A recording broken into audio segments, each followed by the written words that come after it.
ខ្ញុំសូមឲ្យបងប្អូនស្ដាប់ហើយនៅបកស្រាយមួយនៅការចាប់ប្រកាន់នេះសិនណាបងប្អូនណាពីថ្ម7ថ្ងៃកណ្ដាលទឹកខ្ញុំលើពីថ្ម7ថ្ងៃខ្ញុំចាស់ខ្ញុំខ្លាចហើយជុំបរទេសខ្ញុំខ្លាចហើយខ្ញុំខ្លាចហើយបាទបរទេសតែមកជួយយើងគេចាំបាច់តែប្រយោជន៍ទេបាទគេមិនបានមកជួយយើងដោយសិទ្ធិចិត្តទេខ្ញុំចង់សួរថានៅពេលដែលគាត់ពោលពីថាខ្ញុំខ្លាចហើយតើលោកខ្លាចអីតើលោកម៉ៃខូបានទៅសម្រាប់ប្រជាជនខ្មែរយើងដូចជាថៃកំពុងធ្វើឬតើលោកម៉ៃខូគម្រាមថានឹងបង្កើតសង្គ្រាមជាមួយលោកឬក៏ជាមួយខ្មែរឬតើលោកម៉ៃខូបានទៅសម្លាប់ធ្វើបាបបងប្អូនរបស់លោកគម្រាមប្រពន្ធកូនរបស់លោកឬបានជាលោកពោលពីថាខ្លាចហើយខ្ញុំចង់ដឹងមូលហេតុអីបានទៅជាខ្លាចមនុស្សដូចគ្នាជាពិសេសមនុស្សដែលនៅឆ្ងាយមិនមែនគៀនក្បែរឃ្លីហើយមនុស្សដែលកំពុងតែស្រែករកជំនួយជួយយើងនេះគេមកជួយយើងនៅក្នុងហេតុផលផ្សេងទេគេអត់ឲ្យយើងគិតទេខ្ញុំជួយចាប់ហើយរត់តែឈាមគាត់មានដែរចាគាត់និយាយត្រូវគាត់គេមកជួយក្នុងហេតុផលផ្សេងការពិតក្នុងហេតុផលផ្សេងមិនមែនទេតែគាត់អត់មានឈាមនឹងគាត់ទេហើយគឺមិនដូចអ្វីដែលគាត់គិតមកពីអ្វីគម្រោងរបស់គាត់វាមិនចេញមកដូចអ្វីដែលគាត់គិតទុកក្រុងទុកវាអត់បានសម្រេចដូចប្រាថ្នាប៉ុន្តែនៅពីក្រៅក្នុងហ្នឹងគឺមិនមែនកំហុសរបស់លោកម៉ៃខូទេសូមបងប្អូនស្ដាប់ខ្ញុំឲ្យច្បាស់ណាខ្ញុំនឹងប្រាប់បងប្អូនថាមូលហេតុអីនៅពីក្រៅក្នុងគឺមានរឿងអីដែលឲ្យគាត់ចេញមកប្រើភាសាបែបនេះអត់មានឈាមគាត់ទេជួយចាប់ពេកគាត់ថាមានឈាមគាត់វាឈឺចាប់ពេកមកពីផលប្រយោជន៍ដែលគាត់ក្រុងទុកវាអត់បានមិនតិចក៏អត់បានវាខកខានខកចិត្តរបស់គាត់ខ្ញុំយល់ខ្ញុំដឹងប៉ុន្តែរឿងអស់នេះគឺមិនអាចបន្ទោសលោកម៉ៃខូបានទេរឿងទាំងអស់នេះដែលគាត់ខកចិត្តខកខានខកផលប្រយោជន៍ពីលោកម៉ៃខូនោះគឺដោយសារប្រជាជនខ្មែរយើងនៅពេលដែលជួបលោកម៉ៃខូហើយគឺប្រជាជនខ្មែរយើងផ្លាស់ប្ដូរគំនិតបែរទៅគិតជួយលោកម៉ៃខូវិញបែរទៅគិតជឿជាក់លោកម៉ៃខូវិញជាជាងជឿជាក់លើខ្មែរគ្នាឯងខ្ញុំនឹងជម្រាបបន្តទៅទៀតណាខ្ញុំចង់និយាយប្រាប់អស់លោកម្ដងតិចនៅតាមអ្វីដែលគាត់និយាយដំបូងឡើយគឺប្រជាជនខ្មែរនៅខាងអាមេរិកគឺបានអញ្ជើញលោកម៉ៃខូឲ្យចូលរួមរោគថវិកាដើម្បីពួកគាត់និយាយរួមទៅគឺពួកគាត់ចង់ជួយដែរអញ្ចឹងគឺពួកគាត់អញ្ជើញលោកម៉ៃខូមកដើម្បីគាត់លោកសវត្តហើយគាត់លេងអង្គាហើយគាត់បានចំណេញហើយគឺគាត់នឹងជួយលោកម៉ៃខូប៉ុន្តែនៅក្នុងនេះហេតុផលនេះគឺលោកហើយនឹងដៃគូរបស់លោកអ្នកសហការរបស់លោកម្នាក់ទៀតគឺនៅប្រទេសអាមេរិកដែរចាគឺបានព្រមគ្នាព្រៀងគ្នាជាមួយលោកម៉ៃខូប៉ុន្តែខ្ញុំអត់ต้องបញ្ចប់ទេខ្ញុំសូមឲ្យស្ដាប់បន្តទៀតសិនមកទេគេមកជួយយើងគេល្អ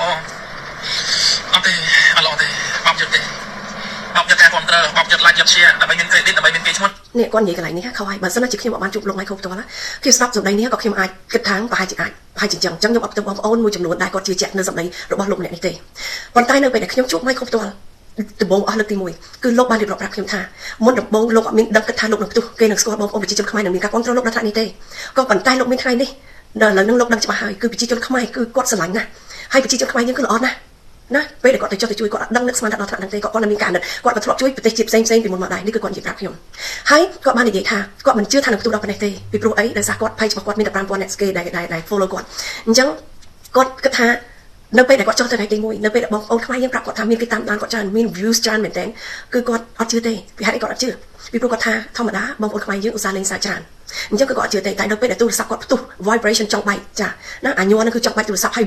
views របស់គាត់ហ្នឹងគឺឡើងរហូតដល់គាត់ឃើញរាប់លានមែនបានគាត់ជឿអញ្ចឹងធ្វើឲ្យគាត់ខំតែអ្វីដែលគាត់ខំនោះទៀតគឺនៅពេលដែលគាត់ដើរចុះទៅជួបផ្ទាល់មិនដើរសំទោសបងប្អូនគឺនៅពេលដែលគាត់ចុះទៅជួបផ្ទាល់ចាគាត់ថានៅពេលដែលគាត់ចុះទៅជួបបងប្អូនផ្ទាល់គឺគាត់ឃើញប្រជាជនខ្មែរយើងគួរឲ្យស្រឡាញ់គួរអាណិតអ្វីដែលគាត់កាន់តែរំភើបអ្វីដែលគាត់កាន់តែដាក់ចិត្តទៀតនោះគឺគាត់ថាបងប្អូនខ្មែរយើងហៅគាត់ត្រៀមចាក់ចាំជូនគាត់ម្ហូបចំណីបាយទឹកត្រៀមហៅគាត់ចូលទៅញ៉ាំបាយគាត់គិតថាអលោកអ្នកអើយអ្នកកំពុងតែអត់ឃ្លានដល់ខ្លួនឯងហើយតែហេតុអីក៏អ្នកត្រូវចែករំលែកដល់ខ្ញុំទៀតគាត់គិតអញ្ចឹងណាគាត់ថាពួកគេនោះកំពុងតែអត់ឃ្លានជាងគាត់ទៀតប៉ុន្តែអត់គិតកាពះខ្លួនឯងទេនៅគិតដល់គាត់នៅចែករំលែកដល់គាត់ចំណុចហ្នឹងហើយដែលធ្វើឲ្យគាត់សែនរំភើបហើយដែលធ្វើឲ្យគាត់ឃើញតម្លៃរបស់ប្រជាជនខ្មែរយើងខ្ញុំសួរថានៅពេលដែលខ្ញុំលើអញ្ចឹងហើយនៅពេលដែលអត់មានរឿងអីកើតឡើងមិនឲ្យខ្ញុំជឿគាត់យ៉ាងម៉េចខ្ញុំមានបានបង្ខំឲ្យគាត់ទៅនិយាយអញ្ចឹងទេប៉ុន្តែអ្វីដែលគាត់និយាយហើយផលដែលគាត់និយាយគឺយើងអាចទទួលយកបានប្រជាជនខ្មែរយើងគឺមែនចូលចិត្តណាស់អាការចែករំលែកជាពិសេសស្វាគមន៍យើងជាម្ចាស់ផ្ទះយើងស្វាគមន៍ភ្ញៀវដោយចំណីអាហារនេះជាទំនៀមទម្លាប់របស់យើងត្រូវទេហើយដូច្នេះខ្ញុំកាន់តែនៅពេលដែលខ្ញុំកាន់តែស្ដាប់គឺខ្ញុំកាន់តែជួបជាមួយគាត់អញ្ចឹងខ្ញុំជឿជាក់លើគាត់នៅពេលដែលជឿជាក់លើគាត់ហើយគឺយើងរៀបគម្រោងប៉ុន្តែឥឡូវហ្នឹងខ្ញុំនឹងស្ដាប់ឲ្យខ្ញុំនឹងស្ដាប់គាត់ទៅទៀតយើងនឹងស្ដាប់គាត់ទៅទៀតហើយបន្ទាប់មកខ្ញុំនឹងបកស្រាយបន្តទៀតដើម្បីមាន credit ដើម្បីមានគេឈ្មោះដើម្បីល្បីល្បាញយកគេឈ្មោះយកភាពល្បីល្បាញទាំងអស់នេះគាត់និយាយអញ្ចឹងខុសណាការពិតលោក Michael Alfaro មានស្គាល់អ្នកនៅប្រទេសអូស្ត្រាលីនេះដែលអ្នកដែលពួកខ្ញុំខ្មែរយើងមិនស្គាល់ណាគឺមិនពិតទេគេស្គាល់ពីមុននឹងទៀតគេស្គាល់អ្នកដែលល្បីល្បាញពីមុននឹងទៀតឥឡូវនេះអ្វីដែលខ្ញុំចង់បញ្ជាក់អ្នកដែលនៅប្រទេសអូស្ត្រាលីគេនឹងស្គាល់TV show 60 minutes អូខេអ្នកនៅប្រទេសអូស្ត្រាលីនឹងដឹងហើយព័ត៌មានអ្នកដែលផ្សាយព័ត៌មានខាង60 minutes តើខាង60 minutesហ្នឹងគេល្បីប៉ុណ្ណាអូខេខាងអ្នកផ្សាយព័ត៌មានហ្នឹងគឺគេមានស្គាល់គ្នាជាមួយលោក Michael គឺគេមានការតាក់ទងគ្នាគេស្គាល់គ្នាអញ្ចឹងលោកនៅពេលដែលដឹងថាខ្ញុំចង់យកលោកមករៃវាជួយបងប្អូនខ្មែរយើងសាងសាលានៅប្រទេសអូស្ត្រាលីគឺលោកបានតាក់ទងទៅគេថានៅពេលដែលលោកចុះមកប្រទេសអូស្ត្រាលីតើគេអាចជួយយើងជួយផ្សព្វផ្សាយជួយចង់មកយកព័ត៌មានជួយផ្សព្វផ្សាយឲ្យពិភពលោកបានដឹងបានឮទេនៅថាពួកយើងជួបរឿងអ្វីពួកយើងកំពុងធ្វើអ្វីធ្វើដើម្បីអីណាហើយពួកខាងហ្នឹងបើសិនជាលោក Michael មិនចង់មកតើពួកខ្មែរយើងនឹងអាចមានឱកាសនឹងជួបគេនឹងចូលក្នុង TV ផ្សព្វផ្សាយឲ្យពិភពលោកបានឃើញទេបើសិនជាថ្ងៃនោះមកដល់ខ្ញុំសួរលោកប៉ុណ្ណឹងដូច្នេះលោកមិនស្គាល់គេច្បាស់លោកមិនដឹងច្បាស់លោកកុំទាន់អាកាត់ ខ្ញុំនឹងបន្តទៅទៀតឲ្យបងប្អូនខ្មែរយើងកាន់តែយល់ច្បាស់នៅពីក្រោយក្នុងសាច់រឿងនេះចានៅពេលដែលគេចុះមកគឺគេនឹងយកទៅផ្សាយជូនយើងពេលនោះតើយើងនឹងកាន់តែទលំទលាយប៉ុណ្ណាកន្លងមកគឺលោក Michael ទេដែលផ្សព្វផ្សាយឲ្យអន្តរជាតិបានឃើញបានដឹងឮនៅរឿងសង្គ្រាមមួយនេះណាបើសិនណាជាមិនមានលោកឈ្មោះចុះមកដើម្បីផ្សព្វផ្សាយតើយើងបានការជួយពីខាងលោក Donald ទេខ្ញុំសួរប៉ុណ្ណឹងហើយខ្ញុំសួរទៀតថាតើមានខ្មែរយើងណាយើងចុះទៅធ្វើដល់ពាក្យការដល់ជាពិសេសកន្លែងគ្រោះថ្នាក់ដោយលោកអត់សូម្បីតែលោកផ្ទាល់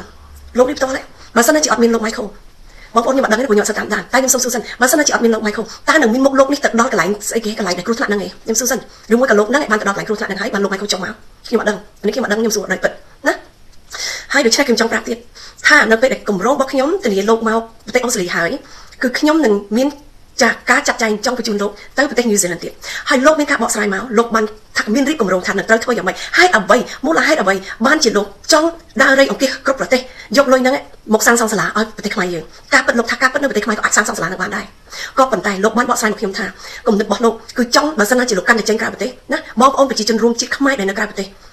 លុយដែលយកលោកទទួលបានពីបងប្អូននៅក្រៅប្រទេសយកទៅសាងសង់សាលាហ្នឹងគឺបានន័យថាសាលាហ្នឹងមិនមែនសង់នៅក្នុងមិនមែនសង់ពីការចំណាយរបស់ប្រជាជនក្នុងស្រុកខ្មែរយើងទេ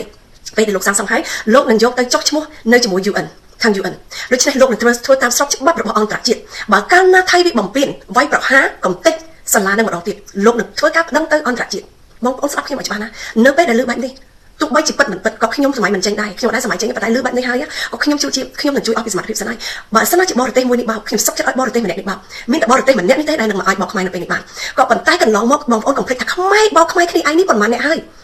គាត់និយាយមកថាកុំឲ្យទុកចិត្តបរទេសតែខ្ញុំនៅពេលនេះសូមនិយាយថាខ្ញុំអាចទុកចិត្តបរទេសខ្ញុំសុខចិត្តចាញ់បោកបរទេសខ្ញុំសុខចិត្តទុកចិត្តបរទេសមួយនេះទោះបីថ្ងៃក្រោយយ៉ាងម៉េចយ៉ាងម៉ាក៏ខ្ញុំអត់ស្ដាយសំណោះដែរពីព្រោះទង្វើរបស់គេការជួយរបស់គេចាត់ទុកថាវាស្មើគ្នាវាមានទៅមានមកវាស៊ីសងគ្នាចោះចាចាត់ទុកថាការជួយនេះវាមានទៅមានមកចោះនឹងបើសិនជាគាត់ពិតជាបោកទឹកចិត្តយើងទៅថ្ងៃក្រោយមែនក៏ប៉ុន្តែនៅពេលនេះខ្ញុំឃើញតែថាទង្វើរបស់គាត់គឺមានទង្វើវិជ្ជមានច្រើនណាស់អត់មានទង្វើអត់ទាន់មានទង្វើអវិជ្ជមានទេទង្វើអវិជ្ជមានដែលលោកកំពុងតែចេញមកផ្សាយនេះគឺលោកបានដំណឹងមកពីអ្នកណា